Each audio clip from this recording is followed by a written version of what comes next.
തെരഞ്ഞെടുപ്പ് പ്രഖ്യാപിക്കുന്നതിന് മുൻപേ തന്നെ അവർ കൃത്യമായി തന്നെ സ്ഥാനാർത്ഥികളുടെ പ്രഖ്യാപനം നടത്തി എന്നുള്ളതാണ്. വലിയ തമ്മിലടികളൊന്നും തന്നെ ഇല്ലാതെ സ്ഥാനാർത്ഥി നിർണയം നടത്താൻ UDFന് കഴിഞ്ഞത് തദ്ദേശ സ്വയംഭരണ തെരഞ്ഞെടുപ്പിൽ ഒരു വിജയത്തിന്റെ പല കാരണങ്ങളിൽ ഒന്നായി ഇവർ കണക്കാക്കുന്നുണ്ട്.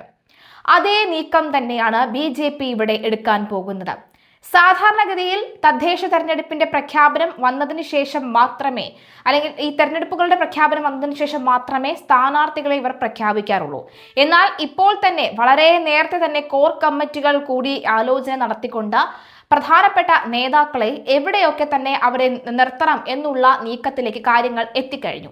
അതിൽ വളരെ പ്രധാനപ്പെട്ട ഒരു നീക്കം തന്നെയാണ്, അല്ലെങ്കിൽ ഒരു സ്ഥലം തന്നെയാണ് തലസ്ഥാന നഗരമായ തിരുവനന്തപുരം.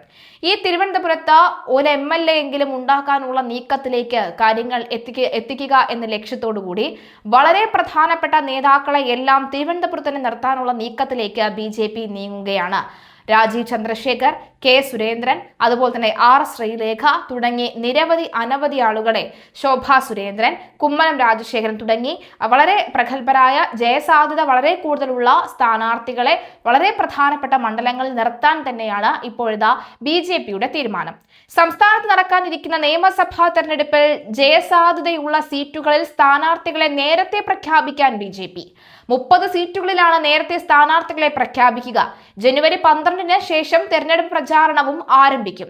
തിരുവനന്തപുരം ജില്ലയിലെ നേമം മണ്ഡലത്തിൽ രാജീവ് ചന്ദ്രശേഖറും കഴക്കൂട്ടത്ത് V മുരളീധരന്റെയും പേരുമാണ് ഉയർന്നു കേൾക്കുന്നത്. മുൻ സംസ്ഥാന അധ്യക്ഷൻ K സുരേന്ദ്രന്റെ പേരാണ് പാലക്കാട് ഉയർന്നു കേൾക്കുന്നത് എങ്കിലും K സുരേന്ദ്രനെ ഒരുപക്ഷെ വട്ടിയൂർക്കാവിൽ നിർത്താനുള്ള സാധ്യതയുണ്ട് എന്ന് പറയുന്നുണ്ട്. വട്ടിയൂർക്കാവിൽ R ശ്രീലേഖ എത്താനുള്ള സാധ്യതയുണ്ട് എന്ന് പലരും കരുതിയിരുന്നുവെങ്കിലും K സുരേന്ദ്രനെ വട്ടിയൂർക്കാവിൽ നിർത്താനുള്ള സാധ്യത ഇപ്പോൾ കൂടുതലായി കാണുന്നുണ്ട് എന്ന് വ്യക്തമാകുന്നു.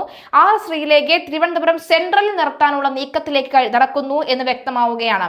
കഴിഞ്ഞ നിയമസഭാ തെരഞ്ഞെടുപ്പിലും കഴിഞ്ഞ MP തെരഞ്ഞെടുപ്പുകളിലും ഇഞ്ചോടിഞ്ച് പോരാട്ടമാണ് രാജീവ് ചന്ദ്രശേഖറും നമ്മുടെ ഈ ശശി തരൂരും കാഴ്ചവെച്ചത്.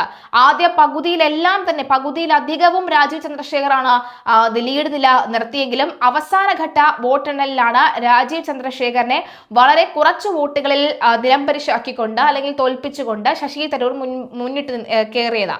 അതേ നിലയിൽ നോക്കുകയാണെങ്കിൽ നേമത്ത് രാജീവ് ചന്ദ്രശേഖറിന് പിടിക്കാൻ സാധിക്കും എന്ന വ്യക്തമായൊരു നീക്കം നടക്കുകയാണ്. എന്തായാലും സുരേന്ദ്രന്റെ പേരാണ് പാലക്കാട് ഉയർന്നു കേൾക്കുന്നത്. കായംകുളത്ത് ശോഭാ സുരേന്ദ്രന്റെയും പേരും കേൾക്കുന്നുണ്ട്. ശോഭാ സുരേന്ദ്രനെ തീർച്ചയായും പരിഗണിക്കാനുള്ള സാധ്യതയുണ്ട്. അതായത് ഒരു ജൈൻ കില്ലറാണ് ശോഭാ സുരേന്ദ്രൻ എന്ന് വ്യക്തമാണ് പലർക്കും. ശോഭാ സുരേന്ദ്രൻ നിന്ന് കഴിഞ്ഞാൽ ആ സീറ്റും കൊണ്ടേ പോകൂ എന്നുള്ളൊരു മട്ടിലാണ്. വലിയ ഭൂരിപക്ഷത്തോടു കൂടി ശോഭാ സുരേന്ദ്രൻ ജയിക്കാനുള്ള സാധ്യതയും വളരെ കൂടുതലാണെന്ന് വ്യക്തമാകുന്നു. കഴിഞ്ഞ തവണ തെരഞ്ഞെടുപ്പിലും ശോഭാ സുരേന്ദ്രന് വലിയ അളവിൽ തന്നെ വോട്ട് പിടിക്കാൻ സാധിച്ചു എന്നുള്ള വിവരങ്ങൾ നമുക്കറിയാവുന്നതാണ്. ജനുവരി 11-ന് അമിത്ഷാ കേരളത്തിൽ എത്തുന്നതോടുകൂടി പ്രചരണം ആരംഭിക്കാൻ തന്നെയാണ് BJP തീരുമാനിച്ചിരിക്കുന്നത്. തിരുവനന്തപുരം കോർപ്പറേഷനിൽ BJP അധികാരത്തിലെത്തിയത് ആഘോഷമാക്കാൻ വേണ്ടി കൂടിയാണ് അമിത്ഷാ കേരളത്തിൽ എത്തുന്നത്. പ്രധാനമന്ത്രി നരേന്ദ്രമോദി എത്തുന്ന തീയതി അമിത്ഷാ ആയിരിക്കും പ്രഖ്യാപിച്ചേക്കുക. തദ്ദേശ തെരഞ്ഞെടുപ്പിൽ വിജയം നേടിയ BJP അംഗങ്ങളെ എല്ലാം ആഭ്യന്തരമന്ത്രി നേരിൽ കണ്ട് അഭിസംബോധന ചെയ്യും. തദ്ദേശ തെരഞ്ഞെടുപ്പിലും കഴിഞ്ഞ ലോക്സഭാ തെരഞ്ഞെടുപ്പിലും മികച്ച മുന്നേറ്റം നേടാനായ മണ്ഡലങ്ങളിലാണ് സ്ഥാനാർത്ഥിയാക്കാൻ ഇടയുള്ള നേതാക്കളെ മുൻനിർത്തി പ്രവർത്തനം തുടങ്ങുന്നത്. അതുപോലെ തന്നെ തിരുവനന്തപുരം നെടുമങ്ങാടൊക്കെ തന്നെ യുവമോർച്ച, BJPയുടെ യുവമോർച്ച യുവമുഖം കൂടിയായിട്ടുള്ള ഗോകുലിനെ ഇറക്കാനുള്ള തീരുമാനമുണ്ട്. യുവരാജ് ഗോകുലിനെ ഇറക്കാനുള്ള നീക്കത്തിലുണ്ട്. അത് നെടുമങ്ങാടൊക്കെ തന്നെ യുവരാജ് ഗോകുലിന് വലിയൊരു ജനപ്രീതി ഉണ്ട് എന്ന് വ്യക്തമാകുന്ന സാഹചര്യമുണ്ട്. അതുപോലെ തന്നെ സന്ദീപ് വചസ്പതി ഒക്കെ തന്നെ കൃത്യമായി പ്ലേസ് ചെയ്യാൻ കൃത്യമായി തന്നെ BJPക്ക് കഴിയുമെന്ന് വ്യക്തമാവുകയാണ്.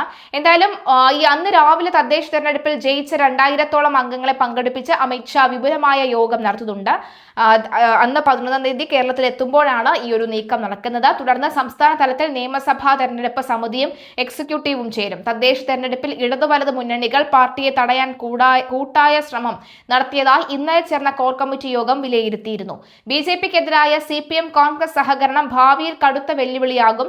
തദ്ദേശ തെരഞ്ഞെടുപ്പിൽ നിർണായക സ്ഥലങ്ങളിലെ വിജയത്തോടെ പാർട്ടിക്ക് സംസ്ഥാനത്ത് നിർണായക സ്വാധീനം നേടിയെടുക്കാനും സാധിച്ചു. രാജീവ് ചന്ദ്രശേഖർ സംസ്ഥാന അധ്യക്ഷനായതിനു ശേഷം മുന്നോട്ട് വെച്ച വികസിത കേരളം മുദ്രാവാക്യം വിജയമായിരുന്നു.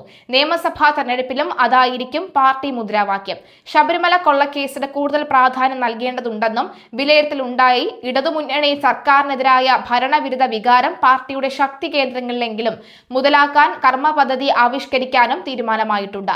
ക്രിസ്ത്യൻ ഔട്ട്റീച്ച് പാളിയെന്നും BJP വിലയിരുത്തലുണ്ടായി. തദ്ദേശ തെരഞ്ഞെടുപ്പിൽ ക്രിസ്ത്യൻ വോട്ടുകൾ ആകർഷിക്കാനായില്ല എന്നും ഹിന്ദു വോട്ടുകൾ നഷ്ടമായെന്നും BJP വിലയിരുത്തുന്നു. BJP ക്രിസ്ത്യൻ സ്ഥാനാർത്ഥികൾ ജയിച്ചത് 1.3% മാത്രമാണ്.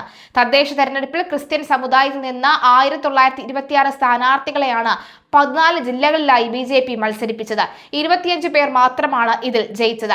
8 ജില്ലകളിൽ മാത്രമാണ് ജയിക്കാൻ സാധിച്ചത്. കോട്ടയം ജില്ലയിൽ പോലും കാര്യമായ നേട്ടമുണ്ടാക്കാൻ BJPക്ക് കഴിഞ്ഞില്ല.